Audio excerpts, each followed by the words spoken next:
Now at 4, a local middle school teacher behind bars accused of sexual activity with a teen. What we're learning about his case. Plus, a man is dead after a shooting in Springville, and now police are trying to find his killer. And we'll tell you why Salt Lake City mayoral candidate Luz Escamilla is defending her faith ahead of Election Day. After a weekend of fall-like temperatures, we're heading to the first official week of fall. How's the forecast shape up? I'll let you know. Live from Fox 13 Studios, this is Fox 13's Live at 4. Tonight, we're expecting to learn more about the deadly bus crash that killed 4 people and sent dozens more to the hospital in Garfield County. Investigators with the NTSB arrived in Utah yesterday to find out what went wrong Friday morning on State Route 12. 30 passengers were on board this bus, and they were all Chinese tourists. At last check, at least a dozen people are at Intermountain hospitals. The NTSB is scheduled to provide an update for us at 5 o'clock tonight. We'll have that update for you live on our Facebook page and a recap tonight on Fox 13 News at 9. And our other top story, a teacher with the Granite School District has been placed on leave after being arrested for unlawful sexual activity with a minor. Fox 13's Elle Thomas joins us now live in the studio with more on what we've learned about this case. Elle. Yeah, John, Kirsten, some really serious charges that are coming about here. The school district says they found out one of their teachers at Evergreen Junior High had been arrested Friday night. They then immediately placed him on leave and notified all the parents. That teacher, Jeffrey Zawalski, is now facing 16 charges for sexual exploitation of a vulnerable adult, unlawful sexual activity with a minor, and enticing a minor by internet or text. Now, according to a probable cause statement, Zawalski had arranged to meet a 15-year-old victim for unlawful sexual activity on 5 separate occasions. He'd also asked for and received 10 images of child pornography from that victim. Police say at the time of his arrest, he had more than 10 pornographic images of children in his possession. The district says Zawalski has been the music and band teacher at Evergreen Junior High since 2013. I want to be very clear that the victim in this particular case is not a student at the school. However, they are still a minor, and with respect to the charges and how serious they are, we want to do our due diligence and ensure that any potential victims can come forward if there are any others. The school district says in the event that there are more victims, they can reach out to them or staff at Evergreen Junior High. Salt Lake City Police is heading this investigation, so anyone with more information can contact them as well. Live in studio, Elle Thomas, Fox 13 News, Utah. Thanks, Elle. We're following a developing story down in Springville tonight where police are trying to figure out who shot and killed a man. Police say they received a call for shots fired at around 2 o'clock in the morning at 1600 South and State Streets. That's where they found a 29-year-old Springville man dead with 2 gunshot wounds. Police have also found evidence at 850 East, 1000 South. Investigators say Springville is normally quiet, so people were concerned. As far as witnesses go, we had some callers in the area, and of course the person who stumbled upon the man's body as well. So we're interviewing several folks, looking at videos in the area. Police have not released the name of the victim. Investigators say they'll release more information tomorrow morning.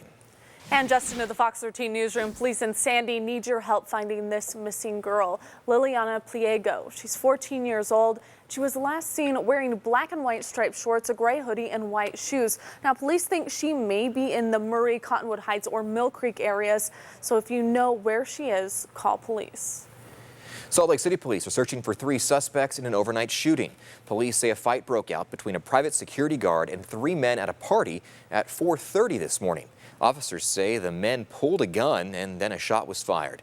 It hit the security guard in the backside. The 3 suspects then took off. Police say the security guard is expected to be okay. If you have any information, you're asked to call Salt Lake City Police. Almost a week after the Francis fire spread quickly in Davis County, firefighters say it is now on its last legs. The U.S. Forest Service says the fire received a significant amount of precipitation over the past few days, and now all of the Forest Service's resources are being relieved from this fire. Salt Lake Ranger District fire personnel will patrol the fire, though, on a daily basis until it's put out. And that was quite a fire when it began on Monday afternoon because there were so many winds that day. Breck, this week, will we see as fierce winds out there. Well, these winds proceeding, of course, as we've been seeing a series of cool fronts that have been pushing through. If you remember last week, we started off the weekend in the 90s, throughout the week 70s to 60s to 50s. Break, though, from the storms and those cold front and the winds here throughout the weekend. It's really been nice both yesterday and today. Giving you a view from our Oquirrh Mountain camera looking westward across the Tooele Valley. Yeah, not a cloud in the sky. It's really nice. Temperatures very comfortable, as you can see along the Wasatch Front. Many spots in the low 70s. Currently 75 degrees in Bountiful. Looks like 60 still in Ogden. And right now in Spanish Fork, you're at 69 degrees. Even up in some of the Wasatch Mountain Valleys, quite a bit warmer today, where you've got low to mid 60s as well.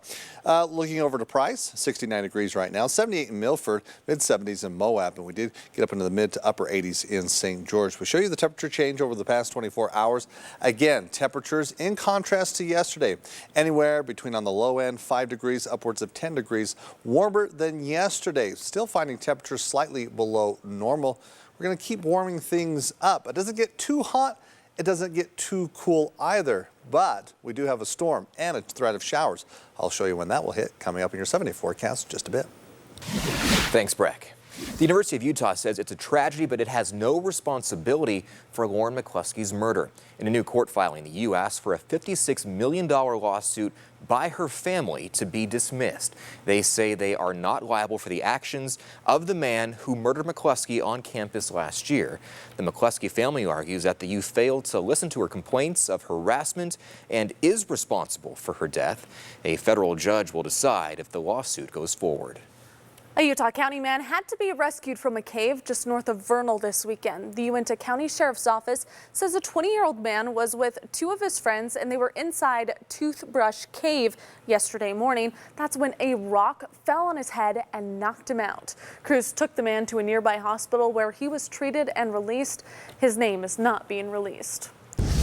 The Unified Fire Authority is working to identify the cause of a semi-truck fire overnight. The fire required hazmat on scene at 16th West and 41st South in West Valley.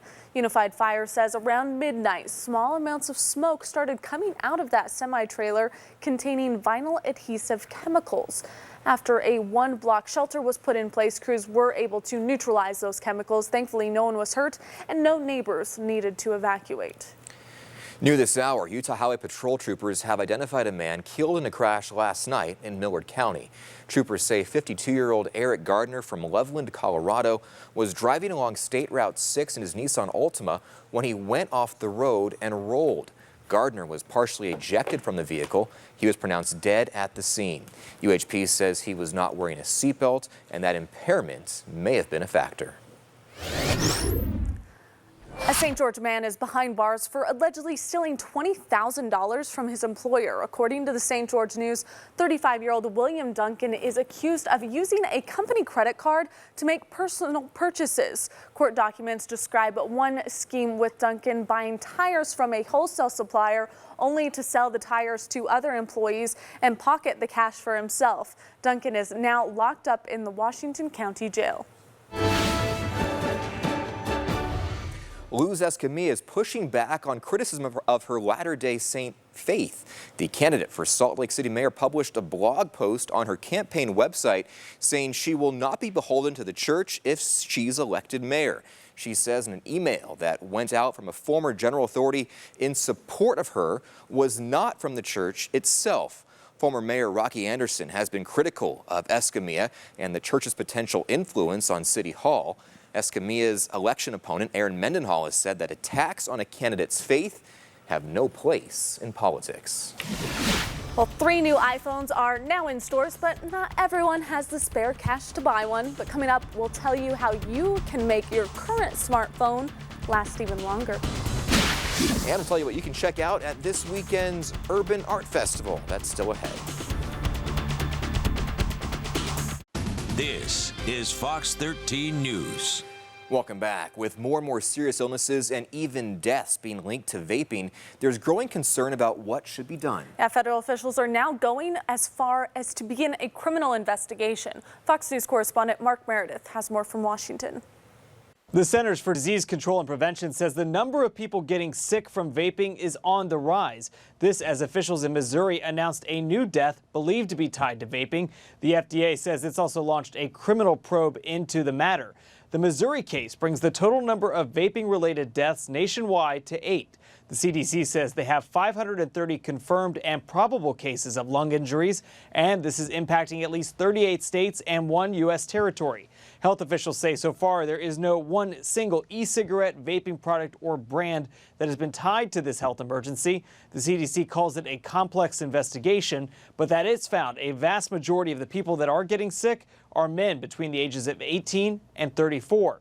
Retail giant Walmart announced Friday it plans to stop selling e-cigarettes. The Arkansas-based retailer says it will no longer stock e-cigs after selling through its existing inventory. The company put out a statement saying, quote, "Given the growing federal, state, and local regulatory complexity and uncertainty regarding e-cigarettes, we plan to discontinue the sale of electronic nicotine delivery products at all Walmart and Sam's Club U.S. locations."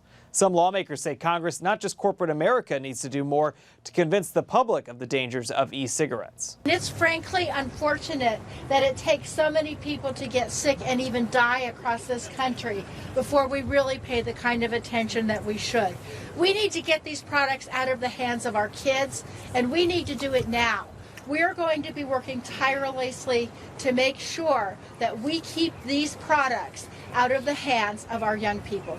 A congressional subcommittee will hold hearings on public health threats from e-cigarettes next week. This all comes as the Trump administration works to formalize its proposed ban on all non-tobacco flavors of e-cigarettes, including mint and menthol.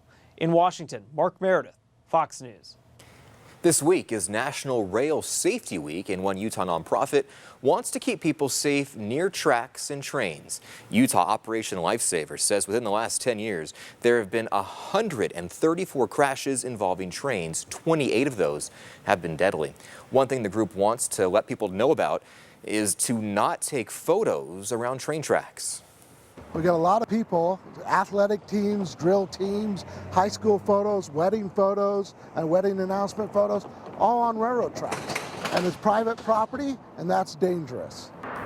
Utah Operation Lifesaver says the biggest misconception people have is that people start to drive when railroad crossing gates start to lift up. You're supposed to wait to pass a railroad crossing until the lights stop flashing and the gates are all the way up. Okay, so you do not have a right to a trial by jury if you get a traffic ticket. That's all according to a new ruling by the Utah Supreme Court. It concerns a man who got a traffic citation in South Salt Lake, and he demanded a jury trial. But the court says laws going back to the 1800s aren't clear about what criminal offenses constitute a jury trial, so they say anything less than 30 days in jail or a minor fine don't deserve a jury trial. People in Salt Lake City got to check out the largest free community art event in Utah this weekend. This is the Utah Arts Alliance's Urban Arts Festival. People could check out over 150 local art vendors, live performances, and even a brand new lowrider exhibit. It's been going on for 9 years now, and organizers want to keep the fun going. It really started small. It came out of a skate deck competition that we do at the Urban Arts Gallery, and it grew from there. It took off, and we found that there's really this unique need here for this sort of alternative art scene. And if you want to check it out, there is still time. The festival runs until 8 o'clock tonight at the Galvin Center and McCarthy Plaza. Hot on the heels of the new iPhones being released, some of you may be questioning whether it's worth buying one or just paying to make the one that you do have last a little longer. Fox 13's tech reporter Jordan Hogan shows us the ways you can extend the life of your smartphone. New phones are always nice, but not everyone has the money for them. So I went ahead and got some expert advice on how to make your smartphone last longer, in particular, the battery. It's a decision we all weigh up in our minds at some point. Stick with the phone you've got or upgrade to a new one. And sometimes it's your current phone that makes the decision for you when the battery gives up on you. They're used to going all day long, for example, and suddenly they're saying, hey, my phone is at noon, it's not working anymore, I have to recharge it, what's up with that? Nelson Cannon is the owner of Batteries Plus Bulbs in South Salt Lake and says he sees countless people coming in with complaints about their smartphones dying on them fast. Sometimes batteries won't even charge. Cannon says there are things you can do to stretch out the lifetime of a smartphone battery. He says ideally your battery should stay between 30% and 80%. Otherwise, it puts too much strain on the battery. Canon also says there's no limit as to how many times you can replace the battery in your phone either. For example, my phone, I put in 3 batteries in it, just keeps working fine. Most battery replacements at Canon store are $70, which is close to the out-of-warranty price for other smartphone sellers like Apple and Samsung. Canon also says you should make sure the problem isn't something else before you pay for a battery replacement. Mostly it's the battery. Sometimes the charging device, so the cable that goes into the phone, sometimes that's damaged. Other things you can do are delete any apps you don't use, turn off unnecessary push notifications, and turn off location services on any apps where you don't absolutely need them. In studio, Jordan Hogan, Fox 13 News, Utah. You can also stop using your weather app because you could That use saves that. a lot of battery, a lot of energy, but I'll give you the answer. What must we know? The time-tested, proven, old, reliable weather person. And weather forecast here for you. Yeah, getting you ready for the upcoming week. It's been a nice weekend. Not difficult to forecast this type of weather. Want to keep the string of 70-degree temperatures going? Well, we get a possibility here. But first, let's take a look at your current conditions across the state. First, in southern Utah, the Dixie area, we have a few clouds that have been pushing through. We're going to see some clouds in that region and talk about the possibility of some showers, not for this afternoon or heading into the evening. Temperatures warmer today. We're into the mid-80s. Humidity low, winds fairly light as well. Along the Wasatch Front, giving you a view from our Tribune camera looking southward towards Point of the Mountain into Utah County. It's clear all across the valley. And for the Wasatch Front, these temperatures, again, really nice to get outdoors, to enjoy. Winds calm. In addition, just the perfect ideal day before fall, but the fall weather that we hope to continue on. Now, I'll give you an update where, of course, we've been seeing, at least over the past couple of months, shower threats. We've been having some monsoon moisture, giving some beneficial rain to some of us, others not so much. Towards southern Utah, as we look at the drought situation, we're moving to a moderate concern level as we look from the Dixie area over towards southeastern Utah, even severe threat as you look a little bit further south there in northwestern New Mexico. But the good news is, as we look ahead, we have a storm that's going to be tracking through, pushing through Nevada, moving southward, and then bringing moisture in across the desert southwest, creeping in to areas of southern Utah. Let me show you that here over the next 48 hours, where nothing really takes place until tomorrow afternoon, late into the evening, where showers for the Dixie area over towards southeastern Utah, and again, areas which desperately need the rain, but it's not going to make much move further northward. Maybe as far north as Bryce Canyon, but central, northern, northeastern Utah, you're staying dry from the storm as it's sweeping to the west and to the south. So as we look along the Wasatch Front, your first day of fall, overnight, we're going to be looking at partly cloudy skies. Temperatures dipping down into the 50s. Morning temperatures getting up in the 60s. Afternoon highs, once again, right in that sweet range. Temperatures in the mid-70s. Now let's take a look at your satellite radar imagery where you can see that push and surge of moisture across the south. We've got clouds off towards the west. There's our next storm system. Again, it's digging southward and then bringing that moisture across the south. Actually, we're bringing some moisture from Baja California. But high pressure currently in place, the mild temperatures, but that's beginning to break down just a little bit with this storm system. But from northern Utah, again, no concerns to start off your work week and to start off that first day of fall. Looking at those overnight lows in the 50s, for many spots, some 40s like from Vernal over towards Milford, upper 50s in St. George. That shower threat for the Dixie area, waiting until tomorrow afternoon, and then tomorrow evening it spreads across southeastern Utah. The rest of the state enjoying partly cloudy skies, temperatures in the 70s for many spots. 90s for Tuesday, though, for the Dixie area. You push away those clouds. It looks like it'll be dry, actually, upcoming, looking towards the weekend as well. Maybe a little bit cooler as we're waiting for the arrival of another storm system. And that storm will bring showers late Thursday, Friday, Saturday, and Sunday for northern Utah. So big hit across the north and central portions of the state. But for the next 4 days, you're enjoying sweet fall weather. I'm Jeff Rainier. Coming up in sports, I'll tell you how far the Utes dropped in this week's college football polls, and the Aggies are moving up. A big win last night at San Diego State. The highlights are on the way. Bond with the ball, and Bond is to the top. Well, after a loss to USC, Utah dropped several spots in this week's college football polls. The Utes dropped from 10th to 19th in the Associated Press top 25. They're also dropped 8 spots to 19th in the coaches poll. Oregon leads 5 Pac-12 teams in the top 25. Cal 4-0, ranked 15th. Washington 17th, and USC back in the poll at number 21. Utah State among those receiving votes in the coaches poll after their big win last night against San Diego State. Shaq Bond made a big play in the first quarter, the interception. Then he makes a nice run after the catch. 48-yard return for the pick six. 7-0 Aggies. Then in the second quarter, Jalen Warren runs it right up the middle, powers his way to the end zone. 11-yard touchdown run put the Aggies up 20-3 at the half. The Aztecs, though, rallied in the fourth quarter. Ryan Agnew threw 2 touchdown passes. This one to Isaiah Richardson went for 49 yards. The Aztecs back in it, down just 6. Utah State kicker Dominic Eberle made 3 field goals, but missed one late in the fourth that would have put the game away. So still life for San Diego State, but the Aggie defense made a stop on 4th down to seal it. Justice Teo and Nick Henniger get the quarterback. The Aggies held on for a big 23-17 win over San Diego State to start Mountain West Conference play. In the NFL, the Broncos in Green Bay. Packers quarterback Aaron Rodgers airs it out to Marquise Valdez-Scantling. 40 yards for the score, 7-0 Packers. Second quarter, Joe Flacco gets hit, loses the football. Looks like the Broncos are there to recover it, but the ball comes back out, and the Packers pick it up. 2 plays later, it's Aaron Jones for the score. The Packers beat the Broncos 27-16. In Kansas City, the Chiefs took on the Ravens. Second quarter, Patrick Mahomes to McCole Hardman. Look at him go, 83 yards for the score. Mahomes with 3 TDs, leading the Chiefs to a 33-28 win over the Ravens.